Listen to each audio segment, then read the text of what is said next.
Her true story from Arizona. My son-in-law screamed, "You contribute nothing," after I paid his mortgage.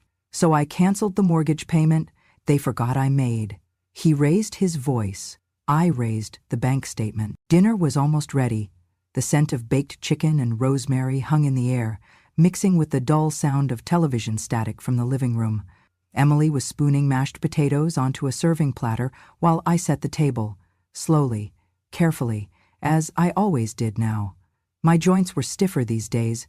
My fingers didn't quite close around things the way they used to. I reached for a ceramic dish, one I had used dozens of times without incident, but my thumb slipped. It fell. The sound of it shattering against the tiled floor cut through the house like a crack of thunder. Everyone stopped. Emily froze in place. The children, Chloe and Ryan, looked up from their plates. And then, like lightning striking after the thunder, Jared shot up from his chair, fork still in his hand, his eyes narrow and wild. "Of course," he muttered first. "Of course it's her." Then, louder, "Do you ever think about what you actually do around here?" I didn't answer. My hand was already shaking. I bent down, quietly trying to gather the broken pieces. My knee protested as I knelt, but I didn't complain. I never did. "That's what I thought," Jared snapped. "Nothing. You live here for free, you eat our food, you take up space. You don't clean, you don't work, you don't even say thank you. You contribute nothing." I looked up, stunned. "Jared, No, you don't get to speak now," he spat, stepping toward me. "You should be grateful we even let you stay here. You should be grateful that those dusty retirement dollars of yours were even remotely helpful. You think you're some kind of hero because you gave us a little cash? Please." He was trembling now, rage bubbling up from a place I hadn't known existed. Then came the words that would burn themselves into my memory. "You're lucky," he growled. "Lucky those old dirt-covered dollars of yours bought us time.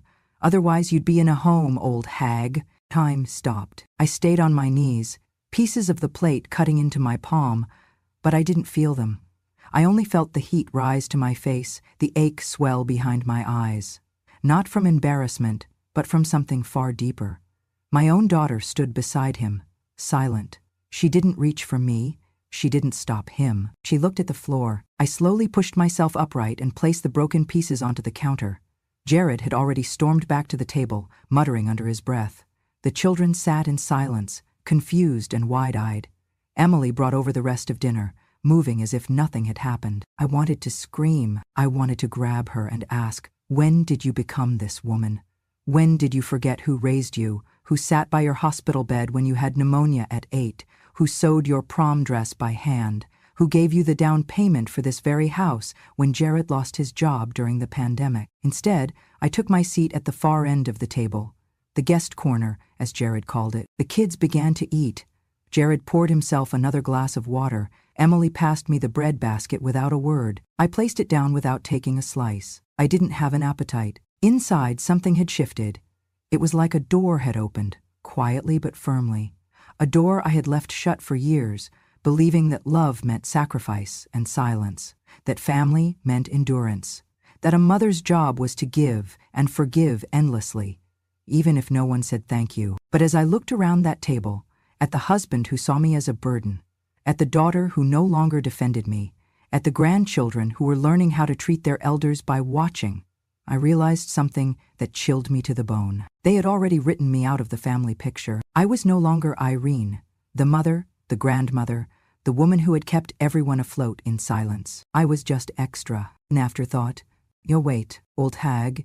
The words repeated in my head like a cruel echo. I swallowed them, but they didn't go away. And as the dinner plates were cleared, as Emily rinsed the glasses and Jared retreated to the couch to scroll through his phone, I walked down the hallway with a straight spine and a silent vow. This would be the last time anyone in this house ever called me nothing. After my husband passed, the house felt too big.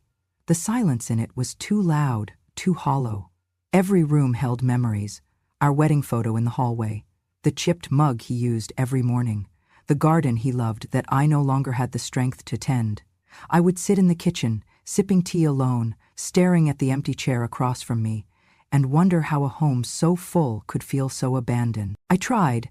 I joined a book club, went to church more regularly, smiled at the neighbors, But every night I returned to an empty house, and every morning I woke with the same ache in my chest. When Emily called and said, "Why don't you come stay with us for a while, Mom?" It felt like an answer to a prayer. I remember packing up my things with care, labeling boxes with old photos and linen sets.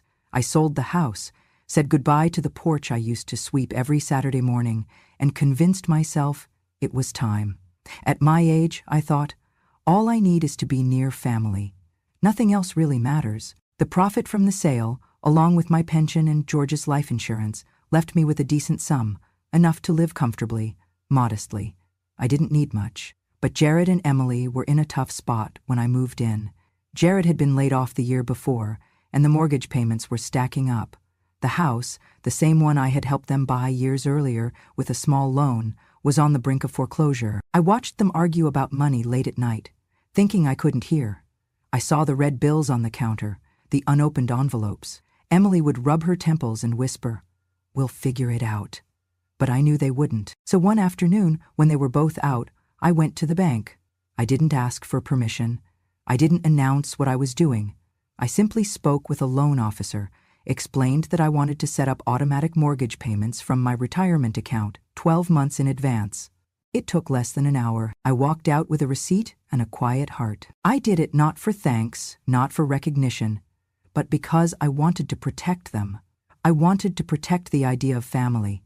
I believed that being useful without being noticed was the truest kind of love. They never asked where the sudden financial relief came from. When the foreclosure letters stopped arriving, when the tension lifted from Emily's face and Jared began sleeping easier, no one questioned it. I thought that was a good thing. I told myself, that's what mothers are for. We give quietly. We sacrifice without being asked. We ask for nothing in return but a little peace, a warm dinner table, the sound of laughter in the hallway, and for a while, that's exactly what I had. The kids were happy to have me there. Chloe would braid my hair in the mornings, and Ryan liked to curl up beside me while I read. Emily cooked with me again like we used to when she was young, her fingers still clumsy with a knife, but her smile familiar. Even Jared, well, he wasn't warm, but he was polite, until he got his job back. At first, things seemed like they'd get better. Jared walked taller, talked louder. He bought a new truck, took the kids out for fast food, started making jokes at dinner. But the shift in him was subtle, like a crack in glass that slowly spread until the whole pane shattered. It began with small comments. "Did you forget your plate again, Irene? Maybe next time you can sweep the patio if you're not too tired. I guess retirement means doing nothing all day, huh?" Emily would laugh nervously. "He's just teasing, Mom." But it didn't feel like teasing. It felt like warning shots. And soon the jokes turned into lectures. If I missed folding the laundry or asked about the thermostat being too high, Jared would roll his eyes and mutter, "You're not paying for it." If I voiced concern about the kids staying up late, he would say, "They're not yours to raise." Emily would sometimes take my side, quietly, after he left the room. But mostly, she just avoided confrontation. She told me, "He's under pressure, Mom. He doesn't mean it, it's just his way." But I had seen enough of his way to recognize it for what it was. One night after dinner, I offered to help with dishes. Jared leaned back in his chair and said, "Why start now?" And Emily said nothing. I walked to my room and closed the door. That night, I couldn't sleep. I sat in the dark, watching the shadow of the trees outside sway against the window, and I thought about the 12 months of mortgage payments I had covered. An entire year of security for a man who now told me, day after day, that I didn't matter, that I was nothing, that I contributed nothing.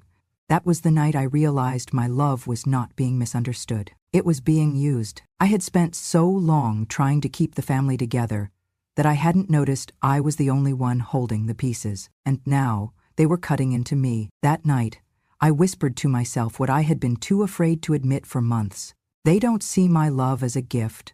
They see it as a given. The phone call came on a Thursday afternoon, just as I was folding laundry in the guest room, the one Jared insisted I call my space, even though it was barely big enough for a dresser and a twin bed. My phone buzzed against the windowsill, and I recognized the number instantly. Daniel, my youngest, my boy who had moved out of state years ago with his wife and never stopped calling me every Sunday without fail. I picked up quickly, already smiling, trying to sound as normal as I could. "Hi, sweetheart," I said, softening my voice. "Mom," he said, his voice calm but too quiet. "Are you okay?" I blinked.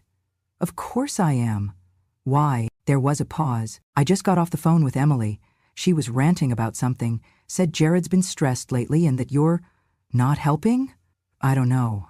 It didn't sit right." I swallowed hard. "Oh, she's just tired. They both are. Raising kids and working full-time. I try not to get in the way." Daniel's voice dropped. "Mom, that's not what I asked." I sat down on the edge of the bed, the basket of clothes resting beside me. "I'm fine," I lied. "You know me." "No, Mom," he said, firm now. "I don't know this version of you, the one who sounds like she's trying not to breathe too loud." The truth caught in my throat like a thorn. There was silence between us, until he spoke again. "Tell me what's really happening." So I did. Not everything. Not the coffee cup, not the old hag, but enough. I told him how Jared had been talking to me, how Emily had stopped defending me, how the house no longer felt like a home, but more like a place where I needed permission just to exist. There was another long pause. Then, quietly but clearly, Daniel said, "Come live with us." I was stunned. "What?" "Me and Amanda have talked about it before. If things ever got bad, we'd make room. You'd have your own bedroom, real space. The kids would love having Grandma close." "Oh, Daniel," I said, my voice trembling. "That's so kind, but I can't." "Why not?" he asked, confused, almost pleading. I looked at the window. The sunlight was slanting through the blinds, making soft stripes across the floor. "Because there's something I have to finish first," I said. He didn't understand. Not right away. "Mom, you don't owe them anything," he said.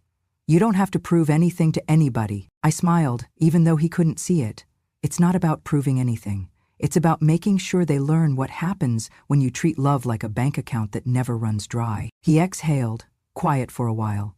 Then he said something that struck deeper than any insult Jared had ever thrown at me. "You don't need to teach them about love anymore, Mom. But maybe it's time you teach them about consequences." I sat there, stunned, not because he was angry, not because he was right, but because for the first time in a long time, someone had said out loud what I had only just begun to feel inside. That my silence was not kindness. It was enabling. That by trying to keep the peace, I had allowed my own worth to be trampled. That night, after we hung up, I stood in front of the mirror in the tiny guest room and looked at myself. Not with pity, but with something sharper, something new. Resolve. Daniel's words echoed in my mind. "Maybe it's time you teach them about consequences." And just like that, I knew it was time. The bank was quiet when I arrived. Late morning on a Tuesday, just the way I wanted it. No long lines, no familiar faces, no risk of running into anyone from the neighborhood. I wore a plain beige sweater and my oldest pair of walking shoes. I looked like someone coming in to ask about a forgotten PIN number, not someone about to pull the pin from a very silent grenade. The teller directed me to a financial services representative, a young woman named Claire with warm eyes and soft-spoken words. She led me to a small cubicle in the corner and asked how she could help. I reached into my purse and pulled out a worn envelope. Inside it were 11 printed bank statements, each labeled and highlighted, along with a copy of the mortgage agreement I'd quietly helped Jared and Emily keep afloat. "I'd like to cancel a scheduled automatic mortgage payment," I said calmly. Claire looked up, surprised. "Of course. Do you have the account number?" "I do," I said, sliding the documents forward. She scanned the papers, her eyes pausing as she took in the numbers. Monthly payments of $1,495. Over 11 months, nearly $18,000. All coming directly from my retirement account, all under my name. Her eyebrows lifted slightly, but she didn't ask. I appreciated that. "I set these up about a year ago," I said. "My daughter and her husband live in the home. They didn't know I was doing this." Claire nodded slowly. "You'd like to stop the payments effective immediately?" "No," I said. "I'd like to stop them after this month's payment so one more will go through, then nothing. And I want the mortgage bills to resume being mailed directly to their house, not to me." She hesitated. "Would you like us to notify them of the change?" I looked her in the eyes. "No. Let the notice come from the mailbox." She nodded again, this time with something close to understanding. I signed the forms with a steady hand. My name, the account number, the date. When I reached the final line, Authorization to cancel scheduled payments. I paused for just a breath, then pressed the pen down firmly. With that single signature, I severed the quiet rope I had been holding for them, month after month, hoping they'd feel safe, hoping they'd appreciate, not the money, but the love behind it. But they didn't. And I didn't want to be their invisible safety net anymore. Claire handed me a confirmation printout. Would you like a copy of everything for your records? Yes, I said. And a printed summary of the payments made this past year. I want to keep them. She stapled the pages together and passed them across the desk. I placed them back into the envelope with slow care, folded it once, and slid it back into my purse. Thank you, I said as I stood. You've been very kind, she smiled. It was a pleasure helping you, Miss Jennings. I stepped outside into the Arizona sunlight. The warmth hit my skin like a quiet applause. The sky above me was pale blue and cloudless. Not a single breeze stirred the air.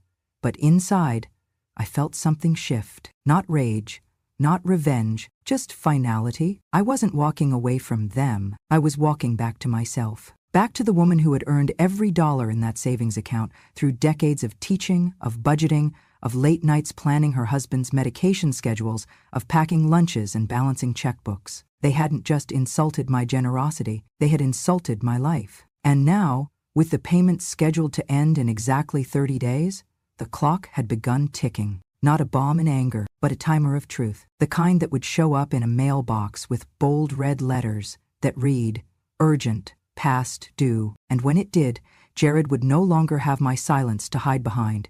He would face his own reflection, not mine. I took the bus home, sat by the window, and held my purse tightly in my lap the whole way. Inside that envelope was more than paperwork. It was a record, a history, a reminder of what they took, of what I gave, and of the moment I stopped letting love be mistaken for permission. It began with a letter, a plain white envelope with the bank's logo in the corner and bold red text stamped across the front. Final notice. Payment overdue. Jared tore it open at the kitchen counter, expecting some clerical error, some trivial mix-up that would be resolved with a phone call. But when he read it, the color drained from his face. 2 months overdue. Immediate risk of foreclosure, penalty fees, escalation pending. He read it again, slower this time, then again. Emily was feeding the kids in the next room when she heard his voice rise. What the hell is this? He slammed the envelope onto the table and paced. They're saying we haven't paid the mortgage in 2 months. That's not possible. Emily rushed in, wiping her hands on a towel. What are you talking about? He held up the notice, his voice climbing with every sentence. They're saying the payment stopped in April, that we're 2 months behind, that we're in default. I didn't touch anything. Emily's eyes widened. Wait, what? But the payment's always been automatic, hasn't it? You set that up last year. Jared stared at her. Then his gaze narrowed. He turned slowly toward me. I was seated quietly at the end of the dining table, a book in my lap. I had heard every word, of course. I had been waiting. He stepped closer. Irene, did you touch the mortgage account? Did you mess with something? I closed my book, placed it gently on the table, and looked up at him. My voice was calm. No, Jared, I didn't touch your account. His jaw clenched. Then how the hell? They said someone canceled the payments. Someone who was making them before. That wasn't me. Emily turned toward me, her face pale. Mom? Wait. Was it? Jared interrupted. Wait, are you saying you were the one paying the mortgage? I didn't answer right away. Instead, I reached into my cardigan pocket and pulled out a thick folded envelope. I laid it on the table and slowly pushed it toward him. Inside were the printed statements. Every transfer, every confirmation, every month for the past 12 months. Nearly $18,000. Paid in full. By me. He opened the packet, flipping through the pages in disbelief. His eyes scanned line after line of dates, amounts, account numbers, and my name. This can't be real, he whispered. Emily covered her mouth with one hand. The room went silent except for the faint hum of the refrigerator. Then I spoke. You said I don't contribute, that I do nothing, that I'm just an old woman lucky to be under your roof. I paused, letting the words land where they should. So, I stopped contributing. Emily's eyes filled with tears. Mom, why didn't you say anything? Because I shouldn't have needed to, I said softly. I thought love would be enough. I thought generosity could speak for itself, but when someone throws it in your face, calls it a burden, well, Sometimes silence has to end. Jared stood, frozen, his lips parted, but no sound came out. And in that moment, he understood. Not just what I had done, but what it had meant. For a year I had kept their roof from crumbling. For a year I had given without credit, without applause, without even acknowledgement. And for what? To be told I contributed nothing? That I should feel grateful. I didn't want to embarrass you, I said, but I won't let myself be embarrassed anymore. Jared sank into a chair, the letter still in his hands. Emily turned away, tears rolling down her cheeks. I suggest you call the bank, I said, rising slowly to my feet. They'll tell you exactly how long you've had to stand on your own, and how fast it's slipping away now. I left the room, walked down the hallway, and closed the door behind me with a steady hand. In that house, in that moment, the truth had finally spoken louder than Jared's voice ever could. The house was officially repossessed on a Thursday morning. A white van from the bank pulled up to the curb before the sun had fully risen. Two men in buttoned shirts and clean boots stepped out with clipboards and polite voices, knocking on the door like they had done this 100 times before. Jared answered, still in sweatpants, hair unkempt, face drawn. I watched from the hallway, invisible to him as always, as the words landed. Foreclosure finalized. You have 48 hours to vacate. He stood silent, the document trembling slightly in his hand. His eyes were bloodshot. No rage this time, no shouting, just a stunned silence, like he had finally run out of people to blame. Emily crumpled to the couch when she heard. She buried her face in her hands, sobbing, not the kind that asks for comfort, but the kind that comes from knowing you let something rot right in front of you and did nothing to stop it. That afternoon, as they packed boxes and made frantic phone calls, I quietly folded my clothes and zipped up a modest suitcase. My hands were steady, my breath even. The ache in my joints was there, but the heaviness in my chest, gone. Emily found me by the door, just as I was slipping my coat on. "Mom, please," she whispered. Her voice cracked. "You don't have to go. We'll figure something out." I turned and looked at her, really looked. Her eyes were swollen, her posture curled inward like a child who had just learned the world could hurt. Jared stood behind her, arms crossed, staring at the floor. He didn't say a word, couldn't. "I do have to go," I said quietly. "You both made this house a place where I disappeared." Emily reached for me, but I gently pulled away. "I don't hate you," I said, "but I'm not going to stay where love feels like a transaction." I placed an envelope on the small table by the entryway. Inside it was a letter, handwritten, simple. I didn't sign it with bitterness. I signed it with clarity. "I was once the one who kept a roof over your heads, but now I need a roof that will keep me. I hope one day you understand the difference." She picked it up, but didn't open it right away. Maybe she couldn't. Jared, for once, didn't try to argue. His shoulders sagged under the weight of something he had built with his own arrogance and torn down with his own mouth. We didn't exchange a single word. I opened the door.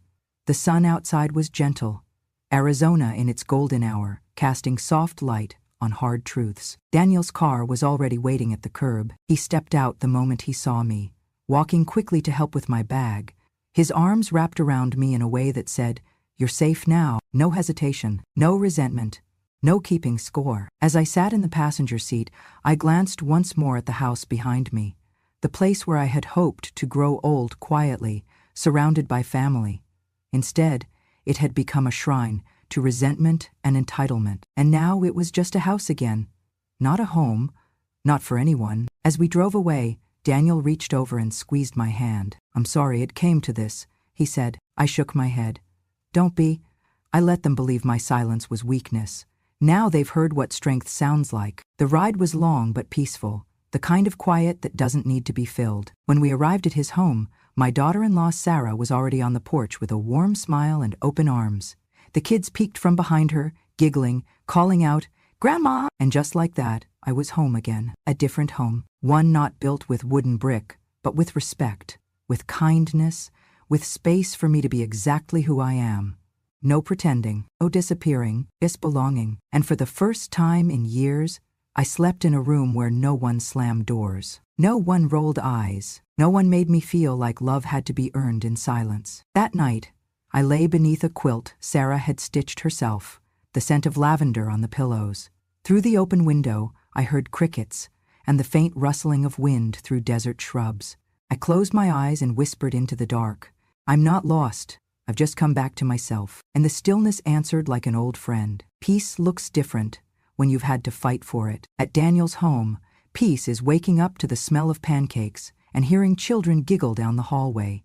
It is Sarah handing me a warm cup of tea each morning, without a word, just a smile that says, "We're glad you're here."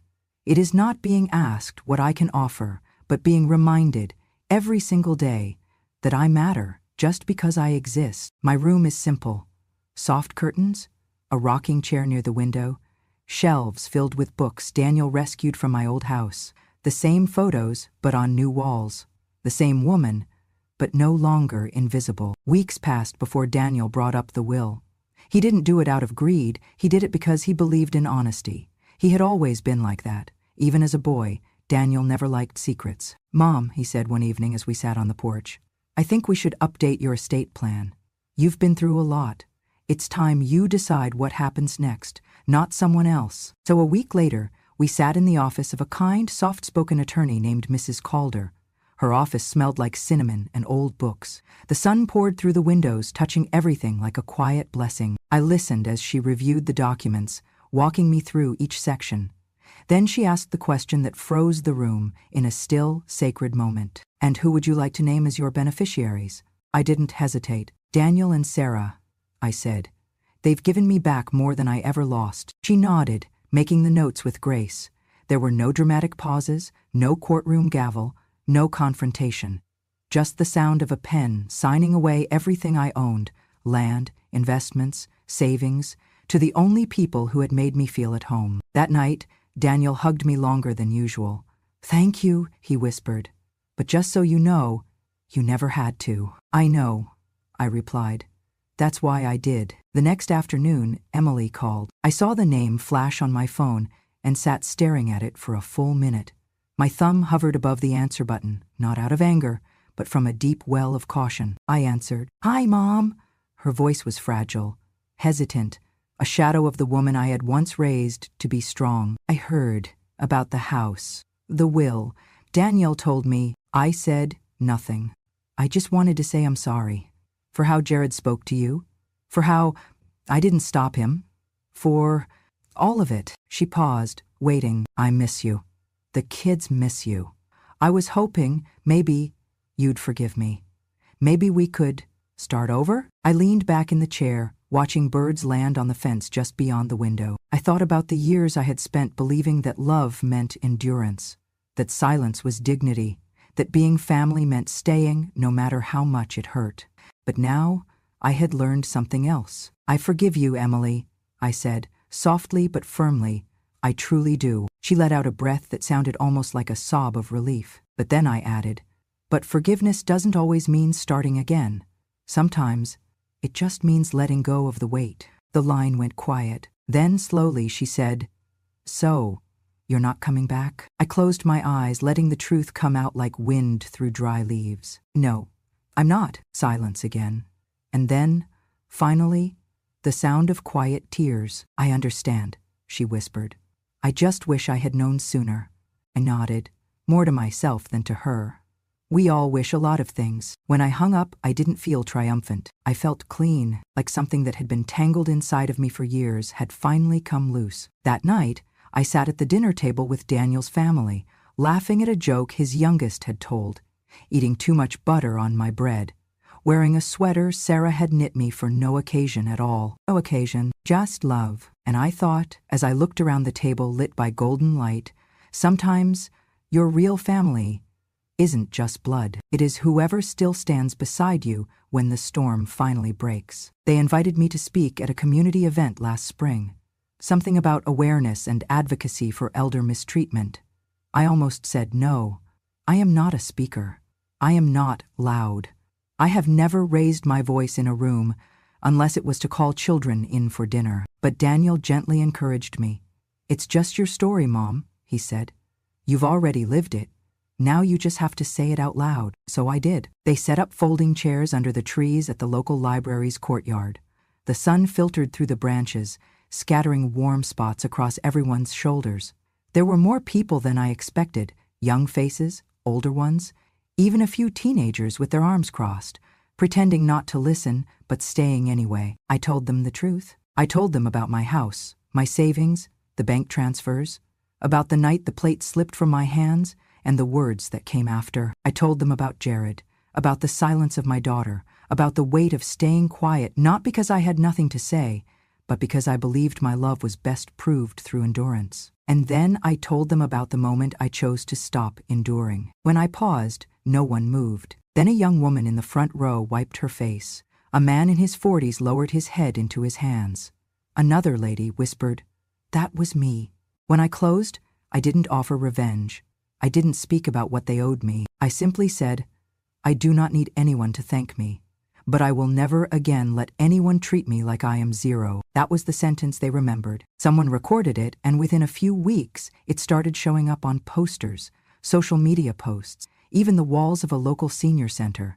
I do not need anyone to thank me, but I will never again let anyone treat me like I am zero. They called it powerful. I call it overdue. The truth is, we teach people how to treat us, even when we don't mean to. And when we stop teaching that we are small, unworthy, or invisible, people have to choose whether they will rise or disappear. I cannot control what they choose, but I can choose myself. These days, my life is soft and slow. Daniel built me a small vegetable patch out back.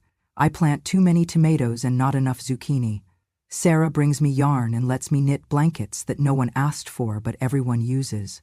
And my grandchildren call me Grandma I, like I'm a character in a novel they get to visit. But my favorite time is just after lunch, when the sun is warm but not yet heavy. That's when my youngest grandchild, Lily, brings out the checkered board, 2 wooden chairs, and a basket of snacks. We play chess in the garden. I pretend to think long and hard, but she always beats me. She is 6, but sharper than most adults I've met. "Grandma," she asked the other day mid-game, "did you really make Uncle Jared lose his house?" I nearly choked on a grape. "Well," I said, "not exactly.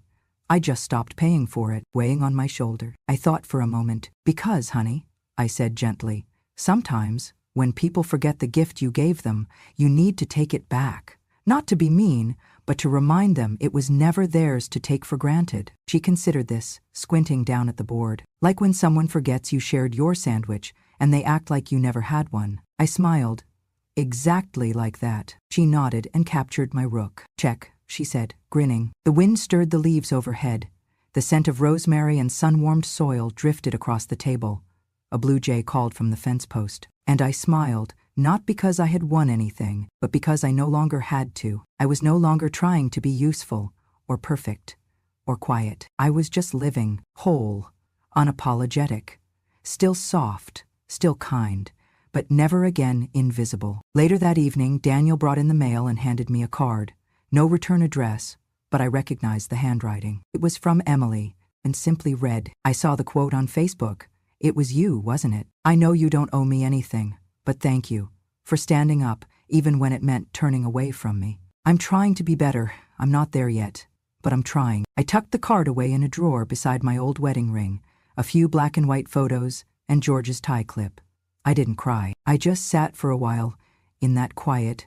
Then I went out back to water the tomatoes. I know now that not all things we give will be recognized. Not all kindness will be remembered. Not all love will be returned. But that doesn't mean it wasn't worth giving. Because in the end, it was never about the house. It was about the message. About saying, without needing to shout, I was here, I mattered, I gave, and now I live. Not because I won, but because I finally stopped waiting for permission. If this story touched your heart, reminded you of someone you love, or made you feel just a little less alone, then it's done what it was meant to do. Because Irene's story isn't just about standing up to cruelty. It's about reclaiming dignity, one quiet choice at a time. Here on Grandma True Stories, we honor voices that were once silenced. We share true stories of courage, heartbreak, and justice, told by the women who lived them. So if you believe age should never silence truth, if you believe respect has no expiration date, then hit subscribe and join a community where stories like this are never forgotten. Grandma True Stories, because sometimes revenge is simply reclaiming your worth.